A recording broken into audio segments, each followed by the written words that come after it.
Sapere aude, ouse saber. Desde já agradeço pela atenção e pelo seu tempo. Compartilhe com outras pessoas, deixe aí o seu joinha e comentários de concordância e discordância e até mesmo dúvidas. Então vamos lá para a análise dos principais pensadores aí do idealismo alemão. O que temos aí na apresentação de temas mais recorrentes nos últimos anos de Enem, antes de entrarmos aí por de fato no idealismo alemão, o que nós já vimos, Aristóteles e a escola helenística, o racionalismo moderno, que foi a última matéria, a escola sofística, Sócrates e Platão, a filosofia contemporânea. Precisamos ainda adentrar a escola de Frankfurt. Vimos aí a filosofia medieval, tivemos aí a abordagem do Renascimento, Immanuel Kant e o surgimento da filosofia. E chegamos aí por de fato dentro da concepção do idealismo alemão.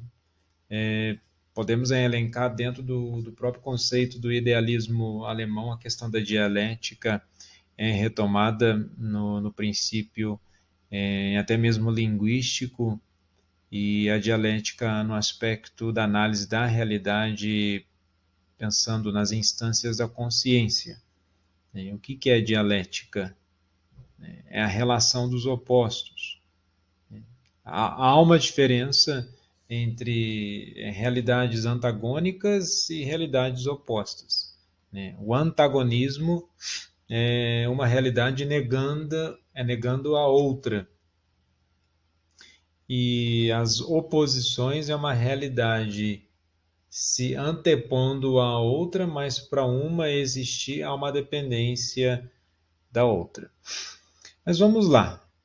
Pensando, quando nós falamos de idealismo, vamos esquecer a perspectiva alemã aqui, tão somente.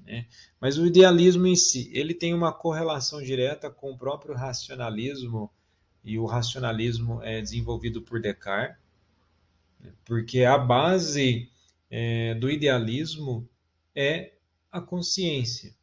Se nós pensarmos na questão da consciência, dentro da consciência, a consciência de si, ou uma consciência em si, ela está elencada as questões das ideias, as questões dos pensamentos.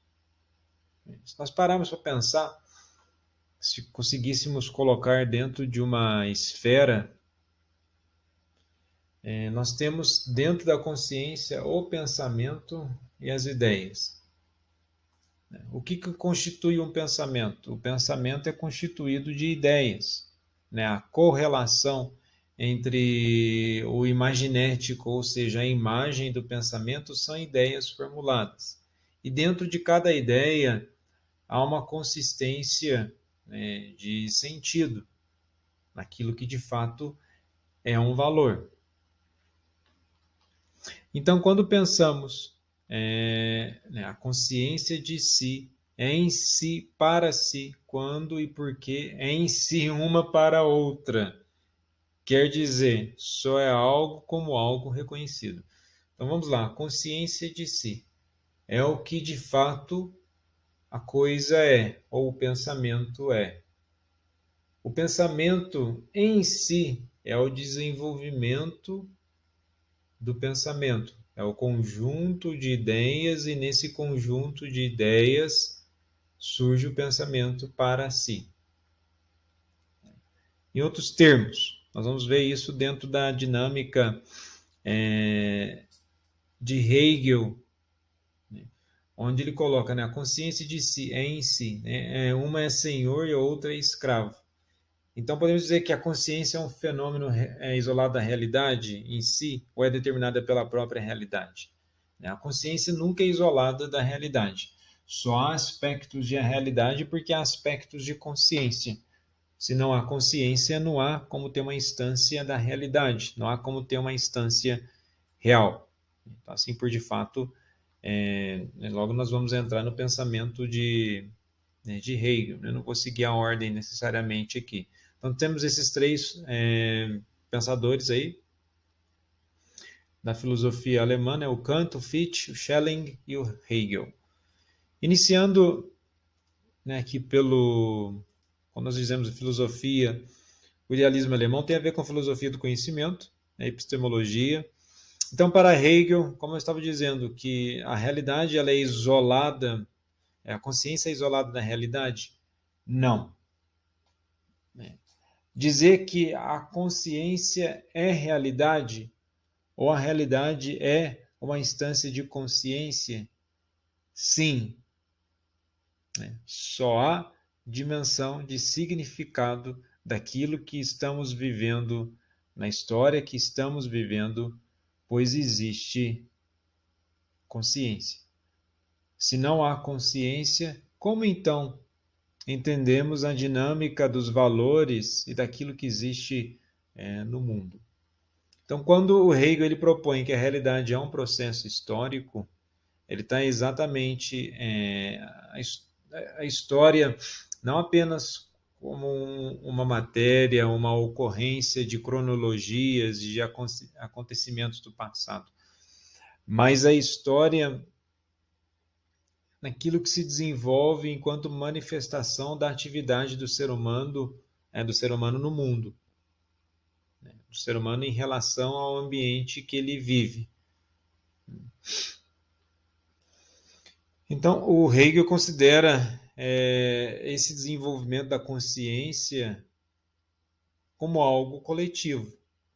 Eu só tenho consciência de que eu sou eu porque eu me envolvo com outro eu, e a partir desse envolvimento eu faço uma diferenciação de quem sou, e se digo de quem sou, então aí existe uma manifestação do eu, e nessa diferenciação o outro é um outro. Lembro daquela dinâmica comentada em aula, eu sozinho, que eu digo eu. Vocês olhando para mim, ou uma pessoa olhando para mim, aponta para mim, diz ele. Isso distante. Uma pessoa conversando com uma outra pessoa vai apontar ele. Então, temos aí duas pessoas. Se você conversa diretamente comigo, você vai dizer você.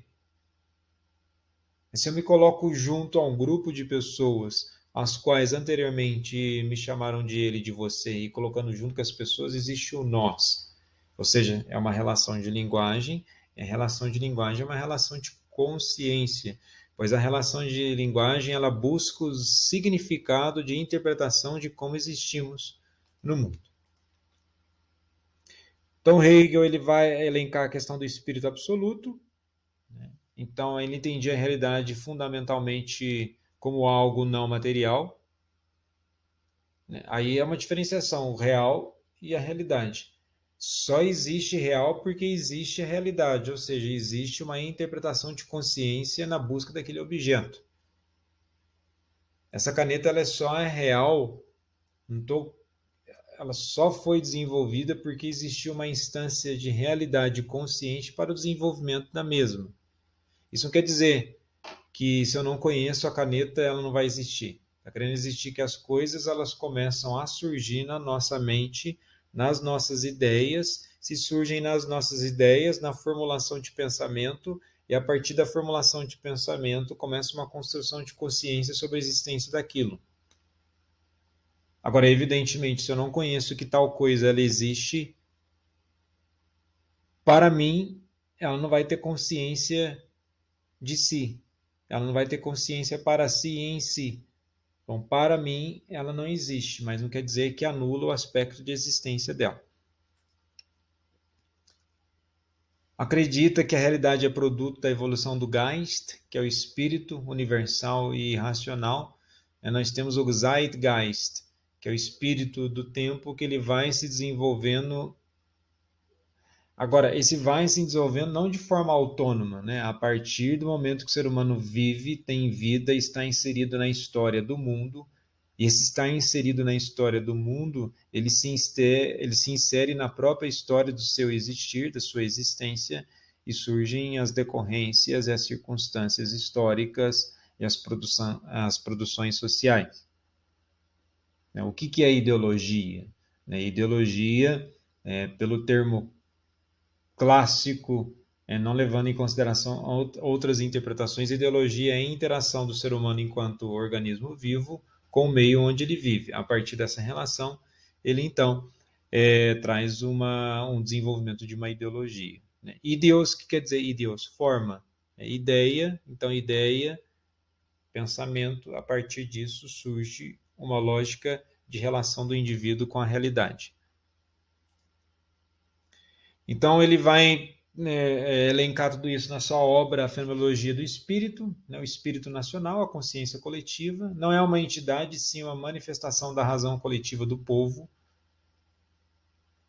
Então, a razão coletiva, o que depois o Rousseau vai falar sobre vontade coletiva, no aspecto de determinação do que deve acontecer na sociedade, mas muito daquilo que existe uma crença de como as coisas são, é uma perspectiva de consciência. Então, surge qual a relação do conceito com a consciência? O que é um conceito? O que é um conceito? Conceito é uma definição sobre algo. O que isso tem a ver com consciência? Para você definir uma relação de algo, é preciso o surgimento de ideias e o pensamento. E como que surgem as ideias? A partir das impressões? Aí nós entramos aí, de certo modo, numa análise do David Hume. Eu tenho a impressão de que algo, não é impressão assim, eu estou tendo uma impressão estranha. Não. Impressão é a captação da nossa consciência perante onde nós estamos. Eu identifico que ali há algo a partir dos processos cognitivos, eu vou buscando definir aquele algo. Esse é o aspecto de impressão. A partir dessa impressão, começo a partir da razão formulando conceitos. Qual que é o conceito de caneta? Voltando à questão da caneta. Tem essa caneta, temos uma outra caneta. Opa, existem dois conceitos? De certo modo, sim e não.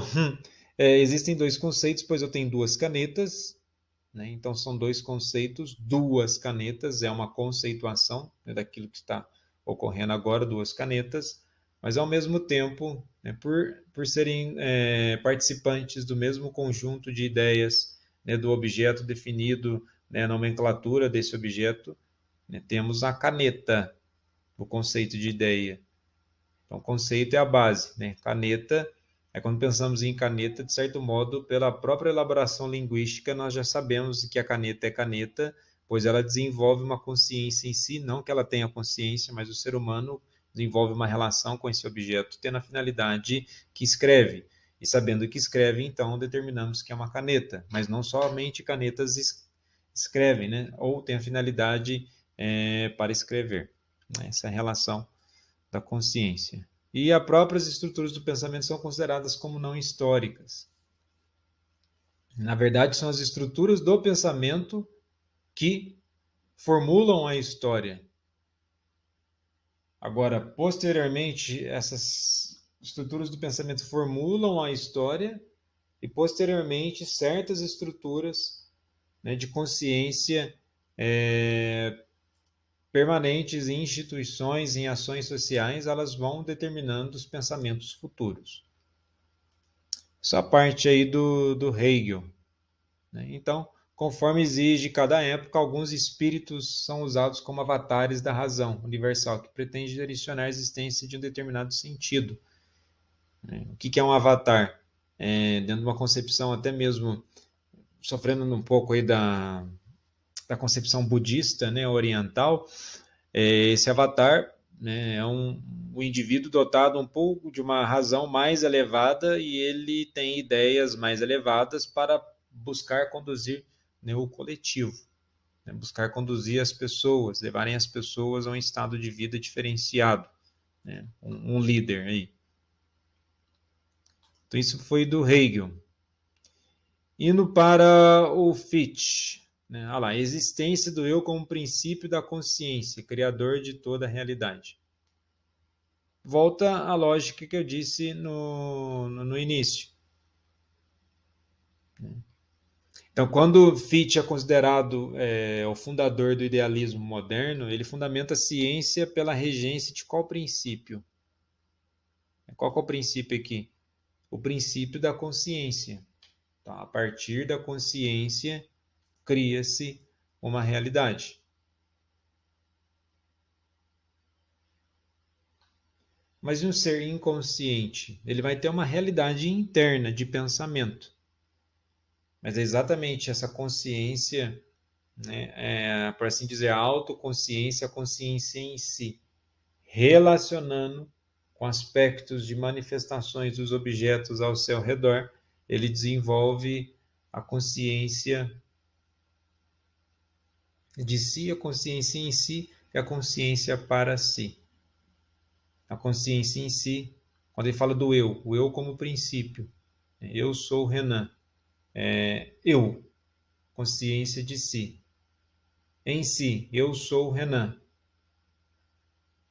Para si, o que determina que eu seja o Renan? Apenas o meu nome ou pensando da forma que eu penso, manifestado no meu corpo em uma questão espaço-temporal?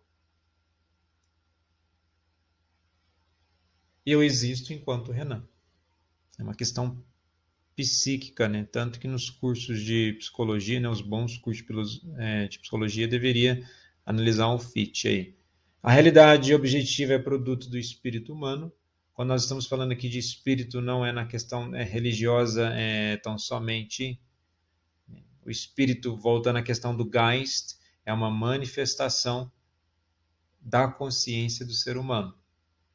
Tanto que você pega dentro do idealismo relacionado ao pensamento platônico, quando nós falamos de razão, o termo razão, ele é entendido em grego como alma.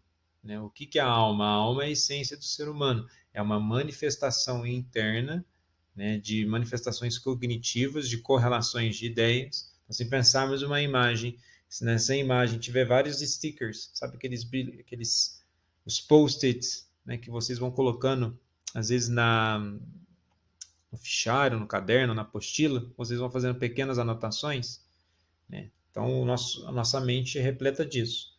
E a correlação entre essas anotações vão desenvolvendo as ideias. O que é exterior ao homem é o não eu. Exatamente aquilo que está contido em mim sou eu. Tudo aquilo que é fora de mim, que não sou eu, é o não eu. Ou seja, o Renan é o não carro. O Renan é a não cadeira. O Renan é o não Lucas. O Renan é o não Olavo. O Renan é o não Joãozinho, Mariazinha. A todo momento, consequentemente, eu dizer eu sou o Renan, eu já estou dizendo que, ao mesmo tempo que eu afirmo, eu também estou negando. Uma afirmação já é uma negação, pois ao afirmar que isto é uma caneta, já estou negando que isso aqui é qualquer outra coisa, qualquer outro objeto. Ao estar aqui afirmando muitas outras coisas, estou negando quaisquer outras coisas. Então, é isso. Somente podemos conhecer a consciência ou o pensamento que temos das coisas. Então, a coisa em si, você fala, mas eu sei que isso aqui é uma caneta, estou pegando em uma caneta, mas se eu não tivesse com a minha consciência pensando sobre isso, de que outra forma eu conheceria isso?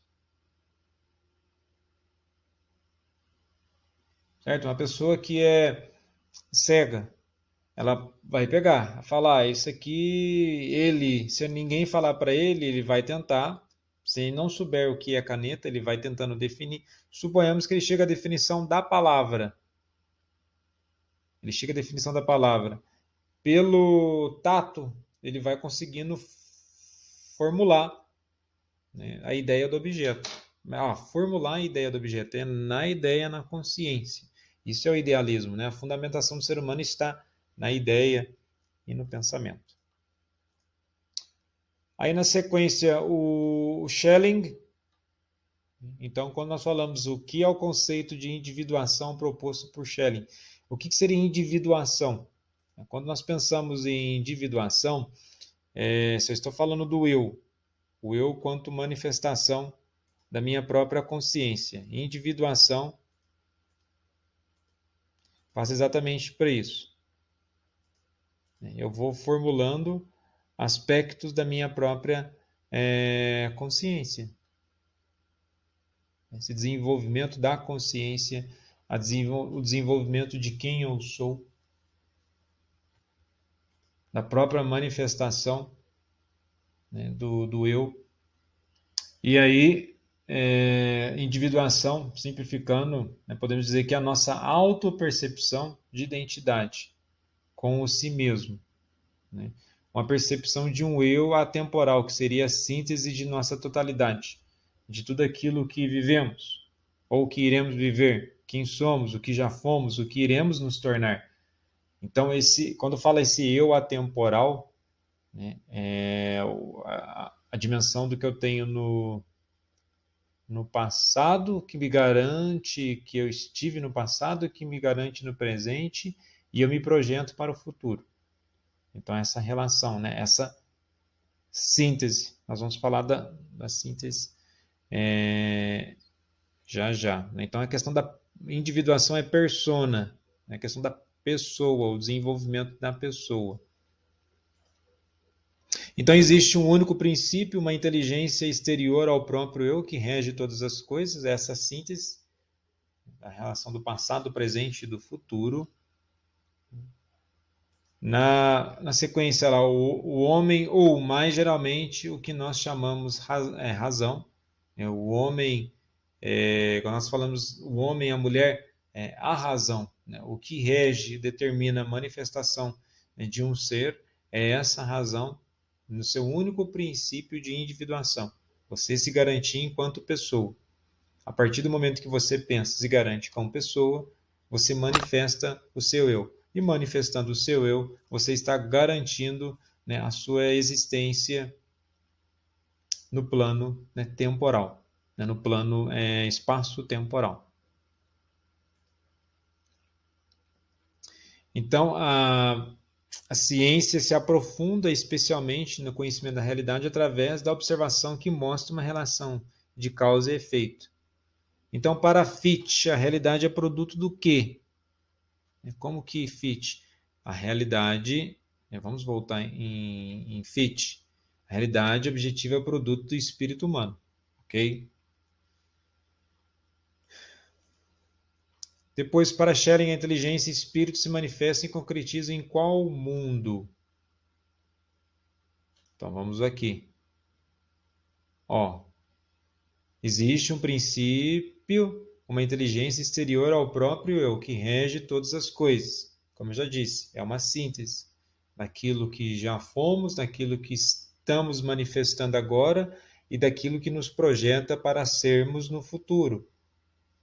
É, de certo modo, atemporal, embora teve uma ocorrência no passado, mas o passado ele é um aspecto atemporal, porque o passado não está presente no agora. O agora, futuramente, vai ser um passado, né? E o futuramente vai ser um presente. Então, é atemporal nessa perspectiva, uma correlação, é uma síntese. O que é síntese? Vamos ver aí, né? A tese, a síntese e a antítese. É a relação de opostos. É uma relação de uma presença agora. Essa presença ela pode desaparecer no sentido de tempo e vir a ser outra coisa, é o desenvolvimento, né, de determinada coisa. Então, funda a ideia de uma inteligência ou espírito que se manifesta e se concretiza no mundo sensível. Novamente, esse espírito, o Geist, ele está presente na própria realidade. Né? E aí, Qual é o entendimento, né, que podemos aí analisar? Qual é o entendimento de tudo isso na perspectiva de Kant?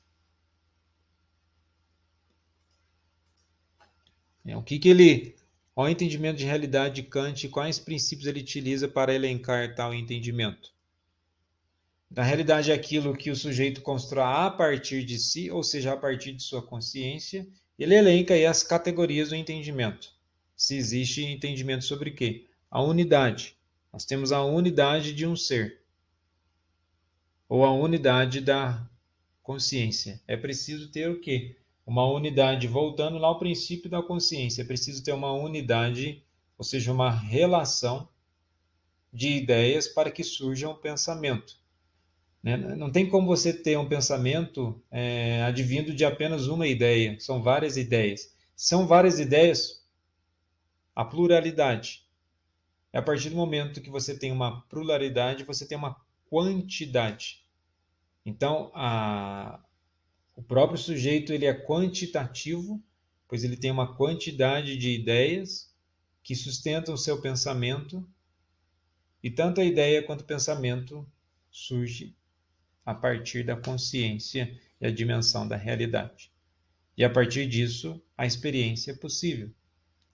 Se eu consigo dizer que a caneta é azul, esta caneta é azul, esta caneta é azul. Eu tive aqui 4 palavras, certo? Mas para tanto, eu preciso pensar esta. Vou pensando em esta, surgem outras palavras. Caneta, surgem outras palavras. Porque se eu perguntar para você o que é uma caneta, você vai utilizar outras palavras para explicar uma palavra. Esse é o princípio psicolinguístico, né, presente em Lacan, né, um psicanalista, né, um psicólogo suíço. Ele vai dizer exatamente isso. Né? Se você fala, olha, o que é realidade? Eu preciso de outras palavras para explicar a realidade. O que é o Renan? Eu preciso de outras palavras para explicar o que é o Renan. Um aspecto de experiência. Então, eu preciso, né, do aspecto de quantidade de palavras para definir a pluralidade, e tal pluralidade ela está no princípio de unidade, né, a correlação entre os conceitos. E nisso, para fechar, né, até mesmo na relação, nas propostas da dialética, né, quais são as 4 causas propostas por Aristóteles e a possível relação com a dialética de Hegel, né, as 4 causas aristotélicas, né, vamos analisá-las aqui rapidamente. Então, temos a causa material, do que uma coisa é feita, né, formal, né, qual que é a forma, né, o formato dessa coisa, a causa eficiente e a causa final, o propósito, a finalidade. Então, conforme temos aqui na imagem, né, então existe a matéria. Suponhamos aqui essa pedra, eu vou definir qual que é a matéria dela. Então temos ali, o escultor ele vai esculpir, ele tem a ideia, certo? Esculpir seria a causa eficiente, é a ação, a agência. O que seria a agência? É a aplicação do trabalho, a aplicação do esforço humano a ser, né, sobre aquela matéria para dar forma. Então, a causa formal é a configuração. Há uma diferença de ação e ato. Ação já é a prática em si. O ato é a intenção, de transformar aquela matéria em uma forma para atingir um determinado propósito final. Então, a final é o porquê, a formal é como, a eficiente quem, o material o quê. Então, pela ordem, né? Causa material o quê, formal como, né? Eficiente quem e final por quê. Temos outro exemplo aí das 4 causas, né? Causa formal, né? Mãe, que tal um bolo caprichado para o lanche da tarde? A causa material, né? Por que formal ali? Está falando do bolo. Então, opa, falei do bolo. Ao dizer a palavra bolo, né, você já pensou em um bolo. Fala, não, Renan, pensei num carro. Pode ser também, né? Mas geralmente as pessoas pensam, né? Você fala o nome daquele objeto, as pessoas pensam. A não ser que você tenha um estado de equilíbrio mental que você consiga suprimir a palavra, né, da imagem. Então, a causa material, você precisa dos ingredientes. Causa eficiente é a aplicação, o trabalho da mulher, né, com aquela matéria para que transforme de fato o bolo, a causa final, né, o propósito, né, o propósito de toda matéria, o propósito de toda forma e eficiência. Qual que é esse propósito, né? Qual que é o propósito da vida? E por assim dizer, né, qual que é a relação de tudo isso, né, com a tese, né, a questão da dialética em Hegel? Então vamos pegar a tese. Então temos a tese seria ali a causa material.